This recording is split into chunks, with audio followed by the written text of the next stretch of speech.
నమస్తే. కన్ని రాశి గనక మనం చూసుకుంటే, ఈ రాశి వాళ్ళు ఆగస్టు మంత్ 2025 సంవత్సరంలో కొంచెం జాగ్రత్తగా ఉండాల్సిన మంతు అని మనం చెప్పుకోవాలి.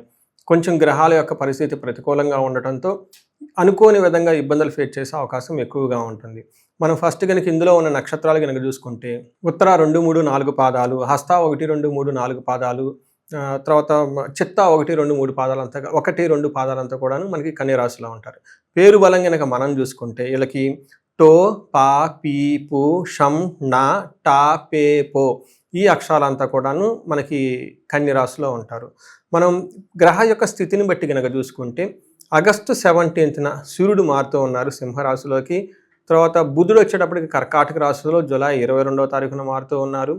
తర్వాత మనకి శుక్రుడు వచ్చేటప్పటికి 26వ తారీఖు జూలై 26వ తారీఖు మిథున రాశిలో మారుతూ ఉన్నారు. తర్వాత కుజుడు వచ్చి మనకి 28వ తారీఖున కన్యరాశిలో మారుతూ ఉన్నారు. ఈ యొక్క గ్రహాల యొక్క స్థితిని గట్టిగా మనం గనక చూసుకుంటే కన్యరాశి వారికి ఎలా ఉందో చూద్దాం. కన్యరాశి గనక మనం చూసుకుంటే లఘు గోచారము సూక్ష్మ గోచారం ప్రకారం గనక మనం చూస్తే వీళ్ళకి ధనచ్ఛేదం శత్రుపీడం కలహం, ధనచ్ఛేదం శత్రుపీడం కలహం, కానీ పుష్టిగా ఉండే అవకాశం ఎక్కువగా ఉంటుంది. ఇది కూడా కొంచెం అంత యావరేజ్గా ఉందని మనం చెప్పుకోవచ్చు. అంటే ఈ ప్రకారం కనుక చూసుకుంటే ఇలా విపరీతంగా ధనం ఖర్చు అవకాశం ఎక్కువగా ఉంటుంది. శత్రువుల పీడ చాలా ఎక్కువగా ఉంటుంది. వృధాగా గొడవలయ్యే అవకాశం ఎక్కువగా ఉంటుంది. తర్వాత హెల్త్ కూడా మీకు అంత సహకరించదు అని మీరు తెలుసుకోవాలి. మనకి 12వ ఇంట్లో కనుక సూర్యుడు ఉంటే అంటే ఆగస్టు 17th తర్వాత నుంచి మీకు ఆల్మోస్ట్ సెప్టెంబర్ 17th వరకు చాలా కేర్ఫుల్గా ఉండాల్సిన టైం. ఎందుకంటే సూర్యుడు 12వ ఇంట్లో ఉండటం వల్ల మనకేమని చెప్తారంటే జాబులు కోల్పోయే అవకాశం ఎక్కువగా ఉంటుంది. అంతేకాకుండా జాబు పోయే అంత అవకాశం కూడా ఎక్కువగా ఉంటుంది. జాబుల అవమానాలు జరిగే అవకాశం ఎక్కువగా ఉంటుంది. మనకి సంస్కృతంలో మహర్షులు ఏం చెప్తారంటే స్వస్థాన నాశనం చైవ బంధురోగ ధన వ్యయ ప్రాణపర్యంతమాపత్తిం అవమానం వ్యయే రవు అని చెప్తారు. అంటే 12వ ఇంట్లో కనుక సూర్యుడు ఉంటే స్వస్థాన నాశనం చేయవు. ఇప్పటిదాకా మీరు కష్టపడి సంపాదించుకున్న మీ యొక్క పదవి పొజిషన్ కోల్పోయే అవకాశం ఎక్కువగా ఉంటుంది. బంధువులకు ఎవరికన్నా రోగాలు వచ్చే అవకాశం ఎక్కువగా ఉంటుంది. విపరీతంగా ధనం కూడా ఖర్చు అయ్యే అవకాశం ఎక్కువ ఉంటుంది. అంతేకాకుండా ప్రాణ పర్యంతం ఆపత్తులు అంటే ట్రబుల్స్ వచ్చేస్తాయి. ప్రాణం పోయే అంత ట్రబుల్స్ వచ్చే అవకాశం ఎక్కువగా ఉంటుంది. అవమానం జరిగే అవకాశం కూడా ఎక్కువగా ఉంటుంది. నాకు చాలామంది కాల్స్ ఈ టైప్ సిచ్యువేషన్స్ జనరల్గా వస్తుంటాయండి. 12వ ఇంట్లో రవి ఉన్నప్పుడు జనరల్గా వాళ్ళు జాబ్ కోల్పోవటం, ఉన్న ప్రాజెక్ట్ పోవటము, ఆన్ బెంచ్కి రావటము, లేదంటే ఇంకా మనకి చెప్పాలనుకుంటే విపరీతమైన అవమానం వస్తుంది. ఎప్పుడైతే మనం జాబ్ కోల్పోయామో, లేదంటే సమాజంలో ఉన్న ప్రాజెక్ట్ కోల్పోయాము, లేదంటే అప్రైజల్లో చాలా బ్యాడ్ పొజిషన్లో ఉన్నారనుకోండి, అవమానంగా ఫీల్ అవుతారు. బాగా మీకు జాబ్ ఎన్నుముకగా ఎవరికైతే ఉంటుందో, వాళ్ళకి సహకరిస్తుంటుందో, జాబే ముఖ్యం అనుకో వాళ్ళ లైఫ్లో ఎవరైతే ఉంటారో, ఇలాంటి వాళ్ళకి జాబు పోవడంతో ప్రాణాలు పోయినట్లు ఫీలింగ్ కూడా వచ్చే అవకాశం ఎక్కువగా ఉంటుంది. ఇది గమనించుకోవాలి. అయితే మీకు రోగాలు ఏమైనా ఉంటే తగ్గే అవకాశం ఎక్కువగా ఉంటుంది. మీకు శత్రువులు ఉంటారు, కానీ వాళ్ళైతే మిమ్మల్ని అయితే ఏమీ చేయలేరండి. ఇది గమనించుకోవాలి. కుజుడు మీకు ఫస్ట్ హౌస్లో ఉన్నారు. కానీ ఇది మంచి పొజిషన్ కాదండి. వాళ్ళు 4th హౌస్ని 8th హౌస్ని చూడటంతో కొంచెం ఇబ్బంది పెట్టే పొజిషన్లో కుజుడు ఉన్నారు. కుజుడు 1వ ఇంట్లో కనుక ఉంటే జ్వరం ఖడ్గవరణం చైవ భార్య బంధు విరోధ కృత్ చంద్రరాశి గతే యక్ష రాక్షస పీడన మనకు చెప్తూ ఉంటారు. ఈ టైంలోకి జ్వరము ఖడ్గవరణం భార్యలతోటి బంధువులతోటి గొడవలే అవకాశం ఎక్కువగా ఉంటుంది. దేహానికి దెబ్బలు తగిలే అవకాశం ఎక్కువగా ఉంటుంది. అంతేకాకుండా యక్ష రాక్షస పీడనం అని చెప్తూ ఉంటారు. అంటే ఏయో తెలవని ఒక బాధలు మిమ్మల్ని ఇబ్బంది పెడుతుంటాయి. సడన్గా అన్ఎక్స్పెక్టెడ్గా మీకు ఆటంకాలు వచ్చేసి సడన్గా మీకు ఉపయోగపడే వాటిని మీకు కట్టే దూరంగా వెళ్ళే అవకాశం, మీకు మీ దగ్గర నుంచి కట్టేపై దూరంగా వెళ్ళే అవకాశం ఎక్కువగా ఉంటుంది. అంతేకాకుండా మీకు కడుపున వచ్చే అవకాశం ఎక్కువగా ఉంటుంది. మీకు గాయాలయ్యి మీ రక్తాన్ని మీరే కళ్ళ చూసుకునే అవకాశం కూడా ఉంటుంది. జాగ్రత్తగా ఉండాలి.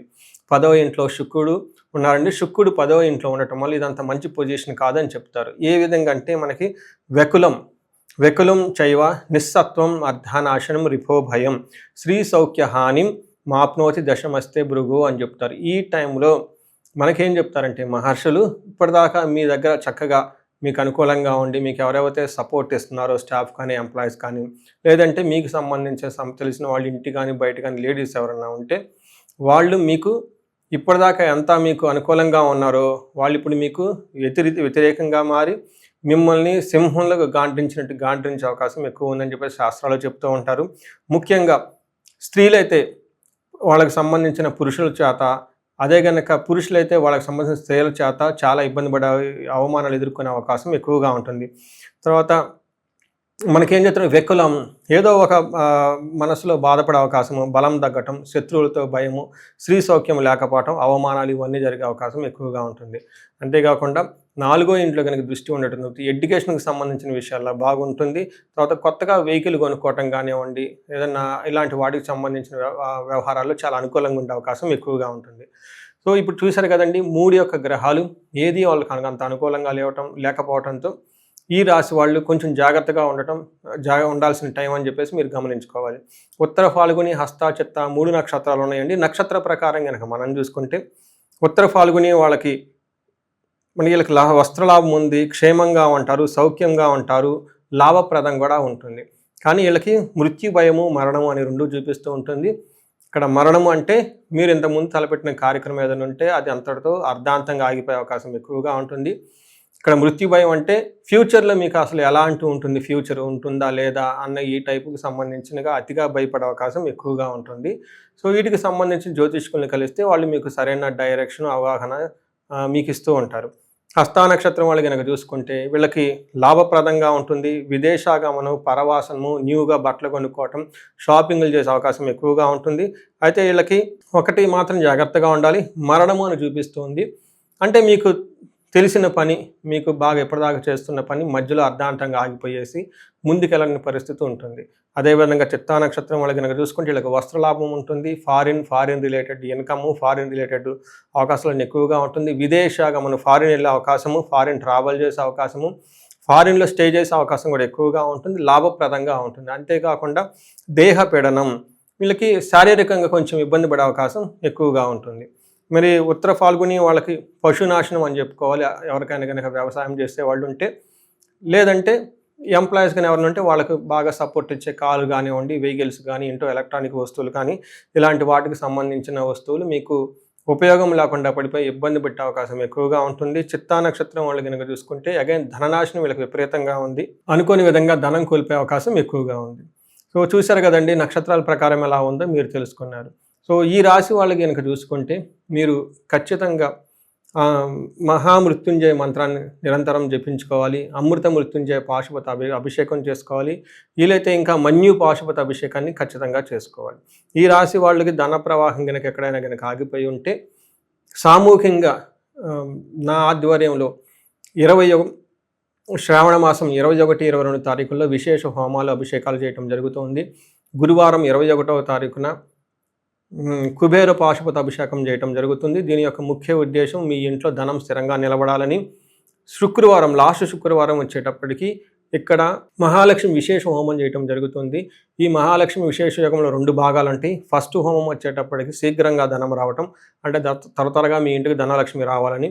రెండోది వచ్చేటప్పటికి మీరు ఇంతకుముందు ఎవరికైనా అప్పులు ఇచ్చినా, మీ దగ్గర ఎక్కడైనా ధనం కోల్పోయినా, లేదంటే మీ ధనం వేరే చోట ఎక్కడైనా లాకైపోయి మీ దగ్గర ధనం లేకున్నా, అలా త్వరగా నష్టద్రవ్య ప్రాప్తి అంటారు. దీది మీకు సిద్ధించడానికి ఈ రెండింటికి కలిపేసి 2వ రోజు హోమం చేయడం జరుగుతుంది. అంటే టోటల్గా మీకు ధనం త్వరగా రావడానికి, ధనం మీ దగ్గర నిలబడడానికి, మీ ధనం ఎక్కడికన్నా పైన పోయి ఉంటే లాస్ అంటే ఆ ధనం తిరిగి మరలా మీకు రావడానికి ఈ యొక్క హోమాలు, అభిషేకాలు ఉపయోగపడతాయి. ఇది ఫస్ట్ టైం నేను సామూహికంగా చేస్తున్నాను.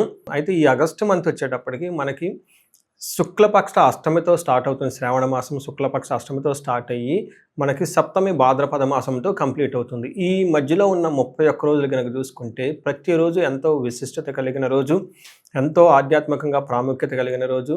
ఎన్నో మనం వ్రతాలు, నోములు ఇవన్నీ చేసుకుంటే ఎంతో ఫలితం వచ్చేస్తుంది. తద్వారా మనకి విశేషమైన ధన ప్రవాహము, ఐశ్వర్యము, తర్వాత ఎలాంటి భార్యాభర్తల మధ్య ఎలాంటి గొడవలు, తర్వాత మనస్పర్ధలు ఉన్నా కానీ అవన్నీ రావటానికి ఎన్నో రకమైన ముఖ్యమైన పండగలు ఇవన్నీ ఉన్నాయి.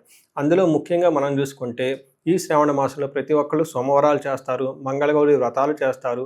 వరమహాలక్ష్మి వ్రతం 8వ తారీఖున ఉంది. 9వ తారీఖు వచ్చేటప్పటికి గాయత్రి మాత జన్మదినం, జంజాల పండగ, జంజాలు మార్చుకునే రోజు అనుకుంటారు.